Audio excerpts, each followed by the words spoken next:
Good morning दोस्तों। देखिए यहाँ मैं क्लास 10 का सैम्पल पेपर करा रहा हूँ। ओके, जो कि आज एग्जाम है सीबीएसई बोर्ड 10th क्लास का मैथ का। ओके, तो ये वीडियो अभी अपलोड कर दूंगा मैं। प्रोबेबिलिटी का क्वेश्चन है आपका और बहुत इंपॉर्टेंट क्वेश्चन है ना।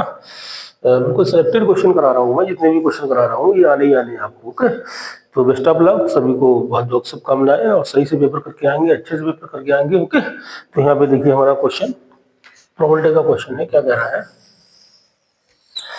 ये कह रहा है टू अनबाइस्ड कॉइन और tossed simultaneously, find the probability of getting two head आने की प्रोबेबिलिटी क्या होगी।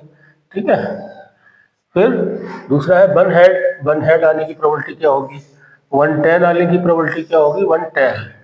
और फिर एट लीस्ट वन हेड आने की प्रोबेबिलिटी क्या होगी। और फिर आपका फिफ्थ पार्ट है एट मोस्ट वन हेड आने की प्रोबेबिलिटी क्या होगी, या नो हेड, कोई हेड ना आए। इस तरीके से आपके देखिए एक ही क्वेश्चन में मैंने 6 पार्ट है, 6 क्वेश्चन हो गए एक तरीके के। ठीक है, तो ये क्वेश्चन आपके मोस्ट इंपॉर्टेंट क्वेश्चन है। ठीक है, देखिए किस तरीके से करेंगे। मोस्ट इंपॉर्टेंट क्वेश्चन है। ठीक है,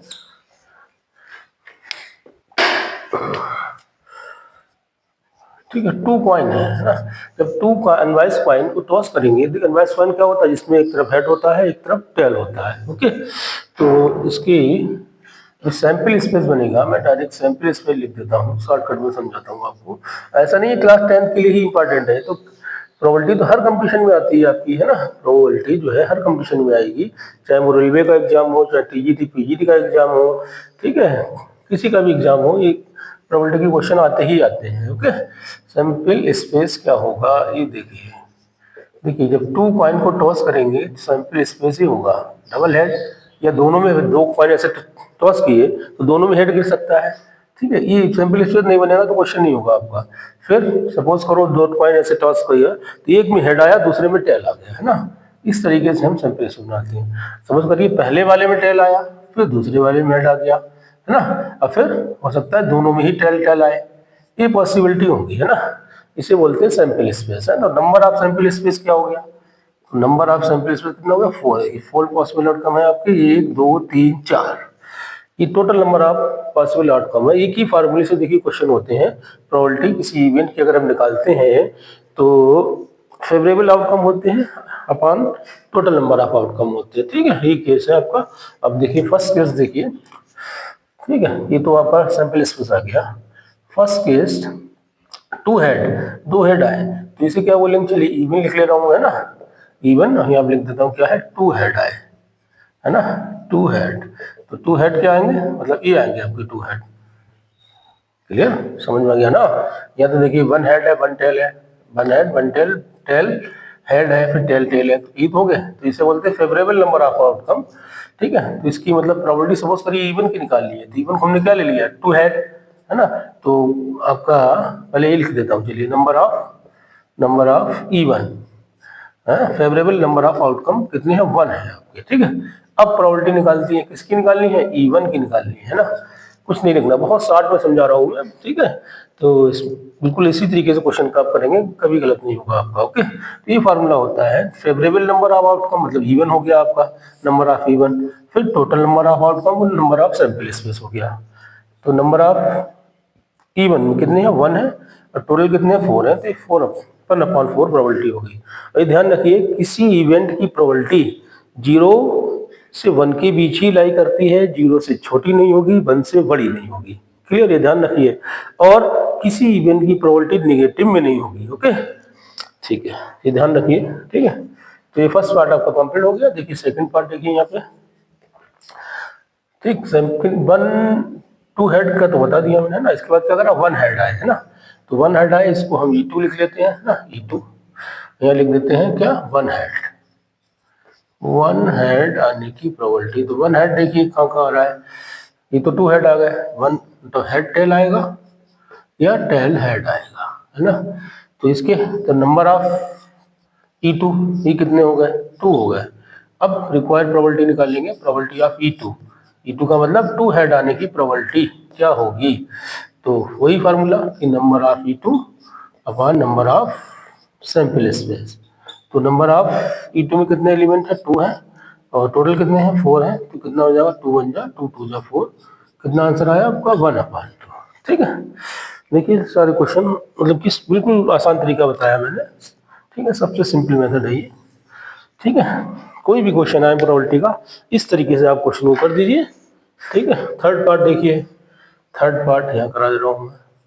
ठीक है, थर्ड पार्ट है आपका,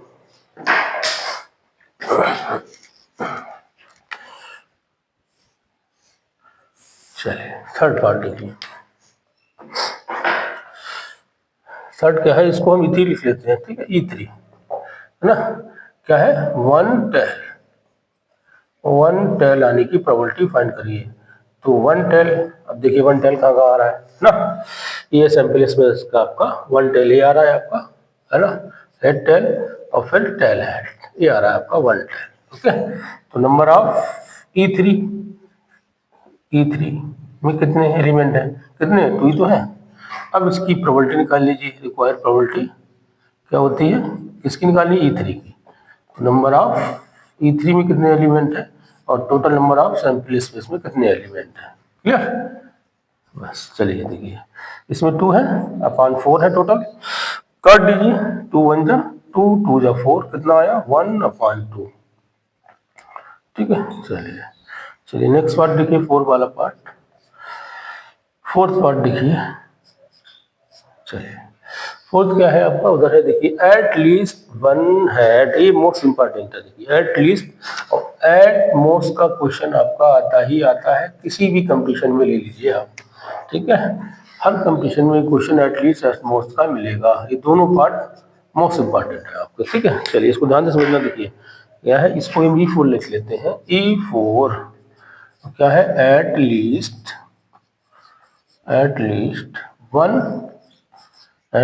वन हेड। ठीक है, 1 हेड। चलिए तो E4 इसका मतलब क्या हुआ, एटलीस्ट का मतलब ये होता है कि 1 हेड से कम ना आए, 1 हेड लिखा ना, तो एटलीस्ट 1 हेड का मतलब इससे कम नहीं हो, 1 हेड से कम नहीं होनी चाहिए। ज्यादा तो हो सकते हैं लेकिन ज्यादा 2 से ज्यादा नहीं होंगे, क्योंकि कॉइन को हमने 2 ही बार उछाला है ना, 3 बार उछाल लिए तो 3 से ज्यादा नहीं होते। ठीक है, तो एटलीस्ट 1 हेड का मतलब 1 हेड से ये जो है कम नहीं होनी चाहिए। तो देखिए अब क्या होगा, सैंपल स्पेस यही तो है, मतलब 1 हेड से कम नहीं होना चाहिए, तो हेड हेड तो आना ही आना है। ठीक है, 1 हेड से कम नहीं होगा तो हेड टेल भी आना है आपका, और फिर टेल हेड भी आना है। ये हो गया एटमोस्ट एटलीस्ट का केस है ना, क्या करा, एटलीस्ट 1 हेड, फिर समझ लीजिए मतलब 1 हेड से कम ना आए। तो देखिए इसमें 1 हेड है, इसमें 1 हेड है, इसमें 2 हेड भी आ सकते हैं, लेकिन ये नहीं आएगा टेल टेल वाला, ध्यान रखना, हेड की बात कर रहा है वो। अब रिक्वायर्ड प्रोबेबिलिटी क्या होगी इसकी, E4 की। इससे पहले देख लीजिए कितने एलिमेंट है इसमें, है ना, इसके कितने एलिमेंट है, नंबर ऑफ E4 में जो आपके एलिमेंट है वो कितने हैं, 3 हैं। अब रिक्वायर्ड प्रोबेबिलिटी निकाल लीजिए किसकी, E4 की। तो number of favourable of outcome और number of total number of outcome, बस ये फार्मूला है प्रोबेबिलिटी का, और कोई फार्मूला नहीं, सारे क्वेश्चन इसी से होते हैं आपके। अच्छा, वो अलग बात है 12th में बेस थ्योरम वगैरह है, लेकिन तरीका यही है, फार्मूला उसमें भी यही लगता है, बेस थ्योरम है और थ्योरम है आपकी, है ना, इंडिपेंडेंट थ्योरम है, हाँ? और चलिए तो नंबर ऑफ E4 में कितने एलिमेंट है, 3 है, और टोटल कितने हैं, 4 है आपका। ओके, ये आपका 4 पार्ट भी देखिए कंप्लीट हो गया। ठीक, कंडीशनल प्रोबेबिलिटी है।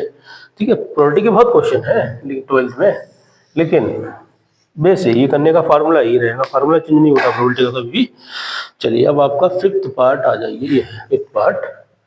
इसमें देखिए क्या है, एट मोस्ट 1 हेड, E4 ले लिया था, इसको E5 ले लेते हैं, E5 इसको डैश लगा दीजिए इस तरीके से, सच दैट, अच्छा इस तरीके से लिख लें ज़्यादा अच्छा है। तो E5 हो गया ना, E5 क्या है, एट मोस्ट 1 हेड। ठीक है, एट मोस्ट 1 हेड। चलिए तो एट मोस्ट का मतलब होता है इससे ज्यादा ना आए, 1 हेड से ज्यादा नहीं आए। तो देखिए 1 हेड से ज्यादा नहीं आनी चाहिए, यहाँ देखिए 2 हेड आ रहा है, यहाँ 1 हेड आ रहा है, यहाँ 1 हेड आ रहा है, तो क्या क्या होंगे, हेड टेल होगा, टेल हेड होगा, और टेल टेल भी इसमें आएगा। क्यों कह रहा है at most one head means one head से ज्यादा नहीं होनी चाहिए। तो यहाँ पे देखिए 2 हेड है, बाकी देखिए यहाँ 1 हेड है 1 हेड है, नो हेड ये चलेगा, मतलब कोई हेड नहीं आए ये भी कोई दिक्कत नहीं है, लेकिन वो उससे ज्यादा नहीं आए बस। ओके, क्लियर हो गया ना क्वेश्चन। चलिए, तो नंबर ऑफ E5 में कितने एलिमेंट हो गए आपके? 3 हो गए। तो रिक्वायर्ड प्रोबेबिलिटी हो गई आपकी E5 की कितनी? नंबर ऑफ E5 और फिर total number of sample space कितना है? 3/4। लास्ट पार्ट बचा है आपका 6 वाला पार्ट, और कर लीजिए। ओके, चलिए देखिए 6 कहाँ है? ये है नो हेड, कोई हेड ना है ना, इसको E6 लिख लीजिए, E6 such that no head, है ना, नो हेड, कोई हेड ना आए। अच्छा, जब कोई हेड ना आए तो क्या आएगा? फिर टेल ही तो आएगा, और क्या बचा है? तो नंबर ऑफ E6, तो E6 में E6 को कैसे लिखेंगे? मतलब नो हेड, हेड नहीं आना चाहिए आपका, इसमें भी हेड, इसमें भी हेड, इसमें भी हेड, तो ये आएगा टेल टेल। ठीक है, टेल टेल। ठीक, चलिए, तो ये नंबर ऑफ E6 में कितने एलिमेंट है? 1 है ना। प्रोबेबिलिटी ऑफ E6 की निकालनी है। E6 की प्रोबेबिलिटी क्या होगी? Number of favourable number of outcome फिर टोटल नंबर ऑफ आउटकम, तो कितना आएगा? 1 है अपान का 6। ठीक है, ये क्वेश्चन आपका हो गया। ठीक है, ये 4 है ना, नंबर ऑफ सैंपल स्पेस में 1 2 3 4, तो ये 4 आएगा ना यहाँ पे। ओके, इस तरीके से क्वेश्चन को आपको करेंगे। क्लियर?